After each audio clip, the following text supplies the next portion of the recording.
eu decidi fazer a carteira pública para o canal e com o tempo ela de fato passará a ser a minha carteira principal. Eu não consigo fazer com que ela seja extremamente no curto prazo, por questão de liquidação de recursos de outras corretoras.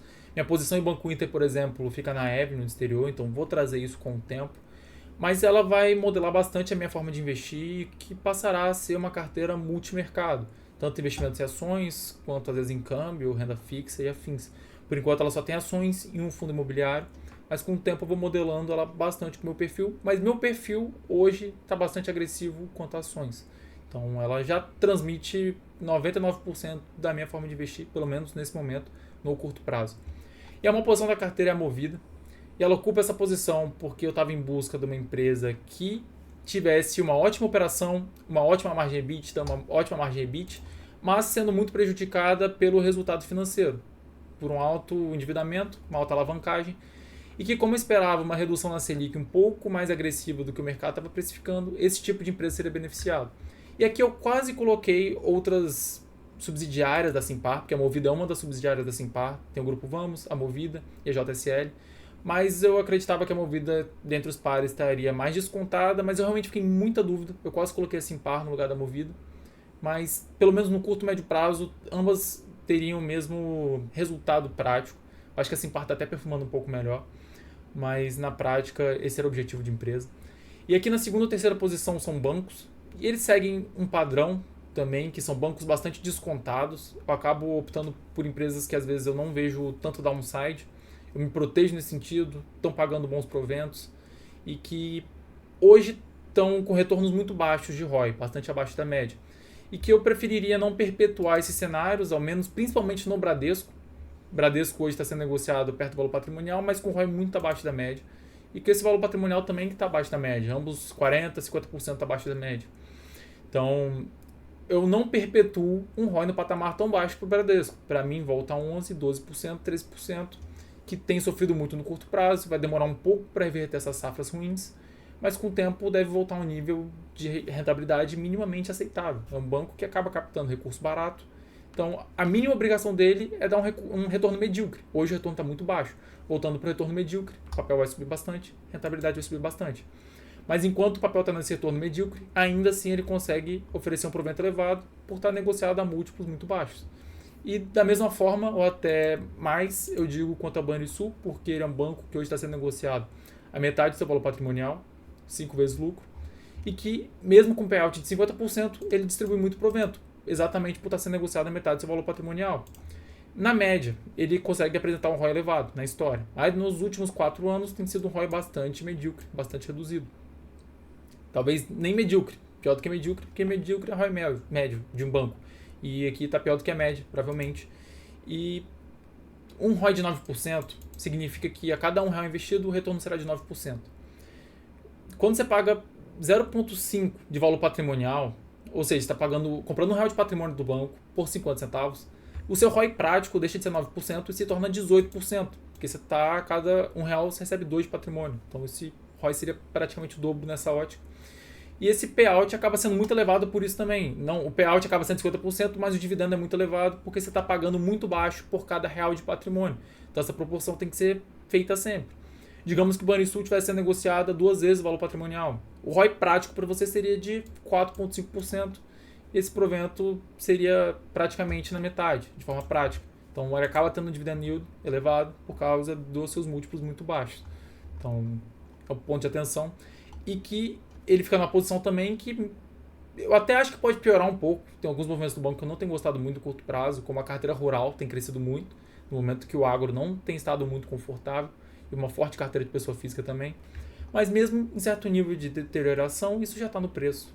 Então acaba tendo upside muito mais significativo. Grupo Soma está na carteira, mas isso aqui é uma das posições que são bem temporárias mesmo. Eu não fico muito confortável de carregar varejo por muito tempo.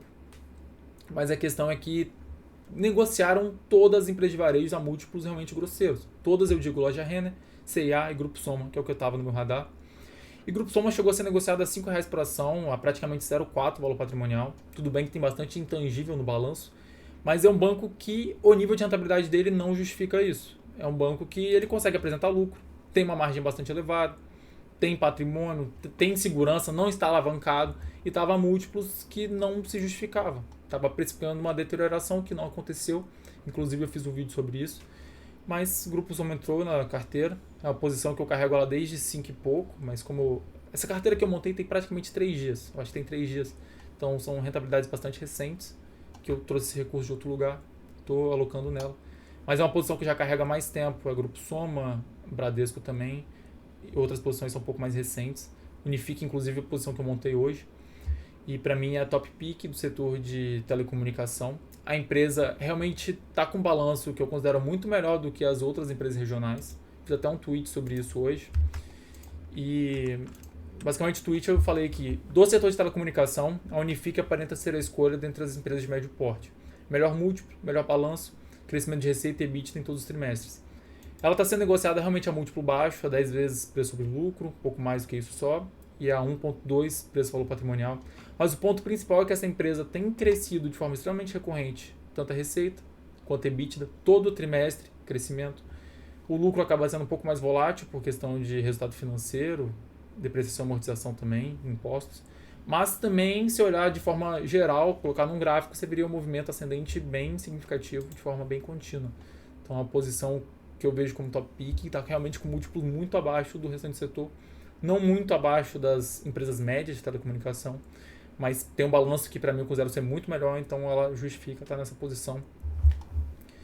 E a IOSP é um misto de boa operação para múltiplo muito, muito baixo, com um pouco de alavancagem, que entra na tese também do porquê que a Movida entrou na carteira.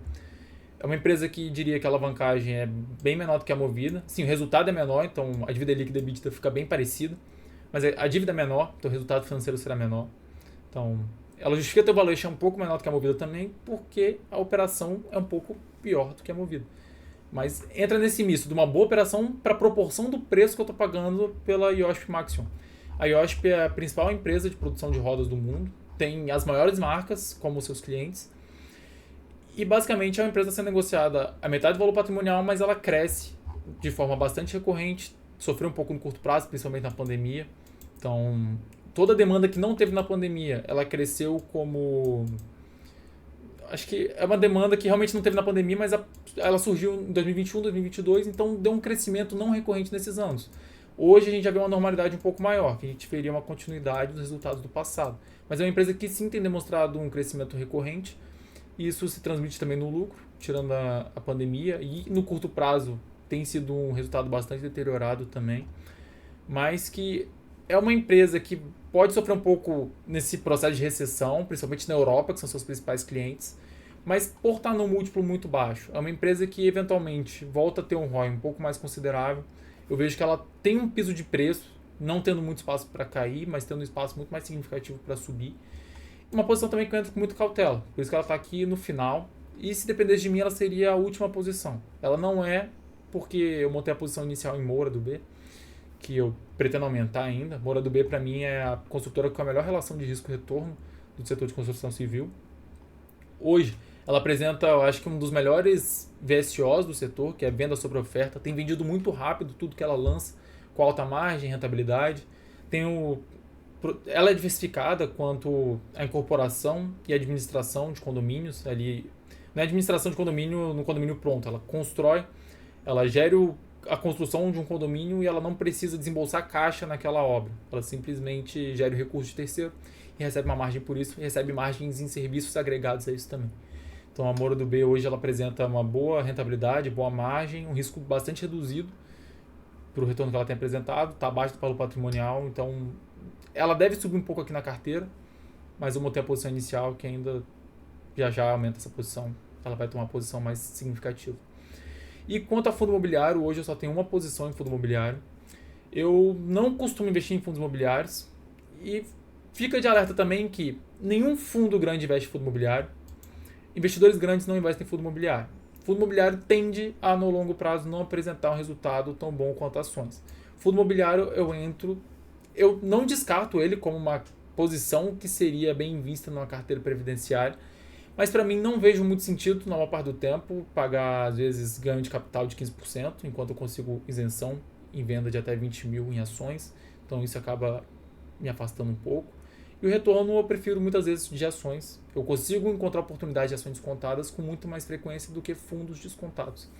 Fundos, geralmente, eu opero eles em cenários que os investidores não querem comprar. Por exemplo, HTMX na pandemia. Foi uma posição relevante que eu já desfiz, mas HTMX era um fundo de hotéis, é um fundo de hotéis que estava muito prejudicado na pandemia, sua operação e seu preço. Eu acabei comprando por acreditar que o ativo tinha valor e que com o tempo se recuperaria. Então, eventualmente, eu entro no fundo imobiliário quando eu vejo uma grande oportunidade, quando eu vejo, de fato, um desconto muito grande do que vale o ativo imobiliário que tem naquele portfólio. Então, quanto ao Blue Macau Logística, que é o BLMG11, ele tem alguns problemas. Um deles é que no principal imóvel, o inquilino é Casas Bahia. E esse contrato vai até 2030.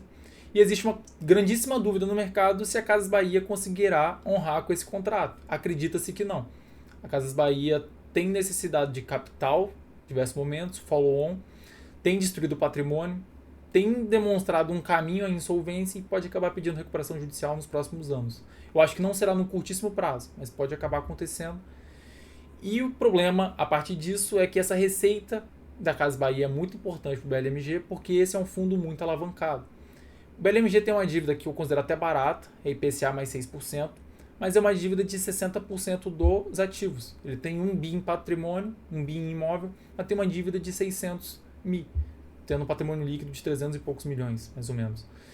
E hoje esse fundo está sendo negociado a menos da metade desse patrimônio líquido ainda, como se fosse 150 milhões. Então, é um fundo de galpões AAA, com múltiplo muito baixo, e que possivelmente ele vai precisar de algum resgate.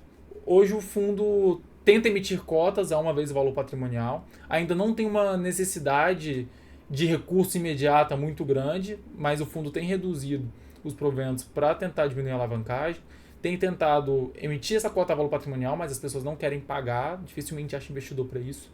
Até conseguiu o fundo da Oaktree, mais ou menos um ano atrás, fundo do Howard Marks. Ele entrou como sócio também aqui nos galpões AAA do BLMG. E tem se procurado formas de diminuir essa alavancagem, mas eles não querem diluir os cotistas, emitindo cotas abaixo do valor patrimonial. Mas a minha crença é, no momento que se de fato se torne necessário, eles vão acabar emitindo uma cota abaixo do valor patrimonial e terá quem pague. Mas na posição de comprar a menos da metade do valor patrimonial, eu ainda fico na posição muito confortável de comprar imóveis AAA num preço desse, porque eventualmente se consegue um resgate ao preço certo. E não é que esse resgate seja necessário agora, mas caso se precise desse resgate, como o preço pago foi muito baixo, talvez encontre isso. E hoje a liquidez acaba sendo muito baixa desse fundo também. E quanto à carteira, eventualmente eu vou acabar fazendo um vídeo sobre uma ou outra empresa e novas ações podem acabar surgindo, outras saindo. E eventualmente atualizarei sobre isso. E por hoje eu encerro aqui. E realmente, eventualmente, essa carteira, como será a minha carteira principal, para fazer meus vídeos eu vou ter que voltar nela. E a intenção era essa também.